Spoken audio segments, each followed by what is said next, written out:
रात का सन्नाटा चारों ओर फैला हुआ था। ट्रक हाईवे पूरा सुनसान था। चारों ओर ठंड से हाड़ कपा देने वाली ठंड चल रही थी। हाईवे के चारों ओर घना जंगल था।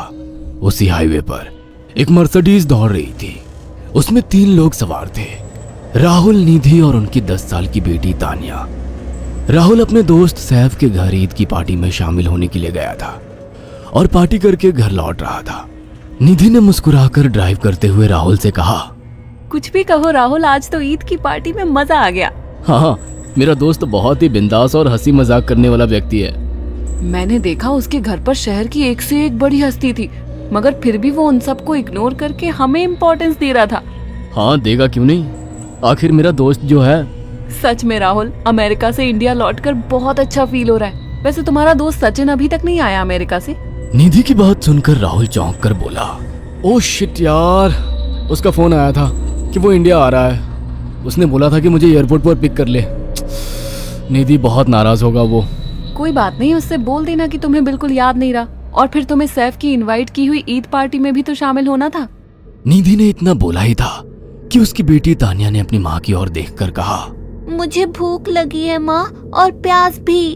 तानिया की बात पर निधि ने बुरा सा मुंह बनाकर उसकी ओर देखकर कहा, पार्टी में तो इतना खाया था तुमने, फिर भी भूख लगी है। निधि की बात पर तानिया ने मासूम सा चेहरा बनाकर कहा, कोई बात नहीं मम्मी, मुझे पानी ही पिला दीजिए। कितनी बार बोला है मुझे मम्मी मत बोला करो। पानी अभी नहीं है, आगे जाकर कोई शॉप पड़ेगी तो बोतल खरीद के दे दूंगी। निधि की बात पर राहुल ने मुस्कुराकर कहा, छोटी बच्ची है निधि, इतना नाराज होना सही नहीं है। राहुल ने इतना कहा ही था कि अचानक एक काली परछाई राहुल की कार के सामने आकर खड़ी हो गई। राहुल के पैर अचानक ब्रेक पर पड़ गए। गाड़ी तेज रफ्तार में थी। ब्रेक अचानक लगने से पलटते पलटते बाल बाल बची थी। राहुल के चेहरे पर भयानक ठंडी में भी पसीने की बूंद टपकने लगी। वो दोनों कार से बाहर निकल आए। निधि ने डरते हुए कहा, आखिर कौन था ये? ऐसा लगा जैसे कि कोई भयानक काली परछाई मेरे कार के सामने आकर खड़ी हो गई हो। वह दोनों काली रात के सन्नाटे में इधर उधर देखने लगे। तभी निधि को एक घने पेड़ के पास 2 चमकीली हुई आंखें दिखाई दी। उसकी आंखें बिल्कुल भेड़ियों की तरह लग रही थी। निधि ने चीखते हुए राहुल से कहा, राहुल देखो कौन है वो, जल्दी से गाड़ी में बैठो, मुझे बहुत डर लग रहा है। राहुल ने उस तरफ देखा तो उसके रोंगटे खड़े हो गए। वो दोनों गाड़ी के अंदर बैठने ही वाले थे कि अचानक एक अजीब सा चेहरा वाला भयानक सा आदमी बिजली की रफ्तार से उनके सामने आकर खड़ा हो गया। राहुल ने देखा कि उसका चेहरा बिल्कुल सड़ा हुआ था और उसकी आंखें भेड़िए की तरह चमक रही थी। उसके लंबे लंबे बाल उसके कंधे तक आ रहे थे और उसके दांत भेड़िए की तरह बाहर की ओर निकल रहे थे। हाथों की जगह नुकीले पंजे थे। राहुल को देखकर अजीब से अंदाज में हंसने लगा, मगर जैसे ही राहुल की नजर उसके कपड़ों पर गई, राहुल की आंखें फटी की फटी रह गई। वो हकलाते हुए बोला, भाईजान, भाईजान, मुझे माफ कर दो, मुझे छोड़ दो। राहुल ने इतना कहा ही था कि अचानक उस अजीब से दिखने वाले भयानक आदमी ने अपने पंजों से राहुल की गर्दन कसकर पकड़ ली और एक ही सेकंड में उखाड़ कर जमीन पर फेंक दी। राहुल के धड़ से लाल रंग का खून का फुहारा फूट पड़ा।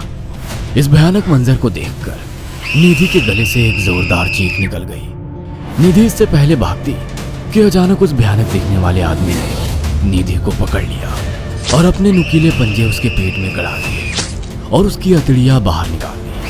निधि की एक दिल दहला देने वाली चीख सन्नाटे को चीर गई। अचानक हवा का एक बवंडर उठा और वो भयानक सा दिखने वाला व्यक्ति देखते ही देखते बवंडर के साथ गायब हो गया। तानिया ने डरते डरते निधि के मोबाइल से पुलिस और सैफ को बुला लिया और कुछ ही देर में वहां चारों ओर पुलिस की गाड़ियां थी। पुलिस ने राहुल के दोनों दोस्त सैफ और सचिन को वहीं बुला लिया। इंस्पेक्टर अर्जुन ने दोनों से कहा, मैंने ऐसी हत्याएं अपने करियर में कभी पहले नहीं देखी। ये काम तो ना किसी जानवर का लगता है, ना ही किसी इंसान का। सचिन कपकपाती हुई आवाज में बोला, आप कहना क्या चाहते हैं? कुछ कह नहीं सकता। जिस किसी ने भी इन दोनों को मारा है उससे एक बात तो साबित होती है कि वो इन दोनों से हद से ज्यादा नफरत करता था। अब सारी सच्चाई तो ये बच्ची ही बता सकती है।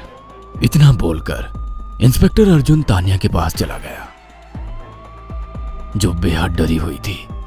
तानिया ने आंखों देखी सारी घटना इंस्पेक्टर अर्जुन को बता दी। तानिया की बात सुनकर इंस्पेक्टर अर्जुन कंफ्यूज चेहरा लेकर मोबाइल पर किसी से बात करने लगे। सचिन इंस्पेक्टर के पास आ गया और सैफ भी डरता हुआ इंस्पेक्टर अर्जुन के पास आकर बोला, क्या हुआ इंस्पेक्टर? तानिया ने क्या बताया? उसने जो बताया वो काबिल यकीन नहीं है। उसकी बात पर किसी भी तरह से यकीन नहीं किया जा सकता। फिर भी कुछ तो बताया इंस्पेक्टर।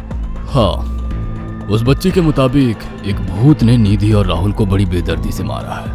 इंस्पेक्टर की बात सुनकर दोनों बुरी तरह से चौंक गए। क्या मतलब है इस बात का? बच्ची बेहद डरी हुई है। हम आगे की तफ्तीश जारी रखेंगे। निधि और राहुल तो चले गए, अब तानिया को मैं रख लूंगा। नहीं, राहुल मेरा अच्छा दोस्त था। तानिया अब मेरे साथ रहेगी। देखिए, बच्ची के माँ बाप अब इस दुनिया में नहीं है और आप दोनों भी शादीशुदा है। मुझे नहीं लगता कि आप दोनों बच्ची की सही से देखभाल कर सकते हैं। मेरी कोई औलाद नहीं है। मैंने अपनी पत्नी को फोन कर दिया है, वो भी IPS ऑफिसर है। ये बच्ची आज से मेरे साथ रहेगी। उसका मासूम चेहरा मेरे दिल में उतर गया है। अब तुम दोनों जा सकते हो। पूछताछ के लिए मैं जब भी तुम्हें बुलाऊं तुम दोनों आ जाना। इंस्पेक्टर ने ये बात बोली ही थी कि अचानक वहां पर मौसम बदल गया। चारों ओर काली घटाएं छा गई और एक भयानक बवंडर उठा और देखते ही देखते सब पुलिस वालों के सामने वो भयानक चेहरे वाला आकार सबके सामने खड़ा हो गया। उसको देखकर सबके रोंगटे खड़े हो गए। देखते ही देखते उसने अपने भयानक पंजे सैफ की आंखों में डालकर उसकी आंखें निकाल ली। सैफ ने चीखते हुए वहीं दम तोड़ दिया। उस भयानक आदमी को देखकर सचिन उसके पैरों पर गिर गया। तुम तो भाईजान से कपड़े पहने हो। मैं समझ गया, तुम भाईजान हो। मुझे माफ कर दो भाईजान, मुझे यहाँ से जाने दो। मैंने कुछ नहीं किया था। वो भयानक चेहरे वाला गुर्राते हुए बोला, बता इन सबको कि ये सब इतनी भयानक मौत क्यों मरे। सचिन दौड़ता हुआ इंस्पेक्टर अर्जुन के पास गया और बोला, मैं जानता हूँ इसने इन तीनों को क्यों मारा। इसका नाम भाईजान था। जब ये जिंदा था ये किसी का भाई किसी की जान था। बहुत साल पहले ये हम सबका बहुत अच्छा गहरा दोस्त और बिजनेस पार्टनर था। ये सबकी बहुत मदद किया करता था। इसकी प्यारी सी बेटी थी तानिया, जो इस वक्त कार के अंदर बैठी हुई है। ये इसी की बेटी है।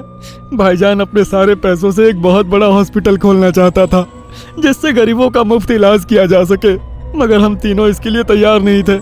हमारी नीयत उसकी दौलत पर खराब थी और एक दिन हम सब धोखे से ईद के दिन भाईजान को यहाँ ले आए और इसे मारकर फेंक दिया। तो फिर तुम सबने इसकी बेटी को क्यों जिंदा छोड़ दिया?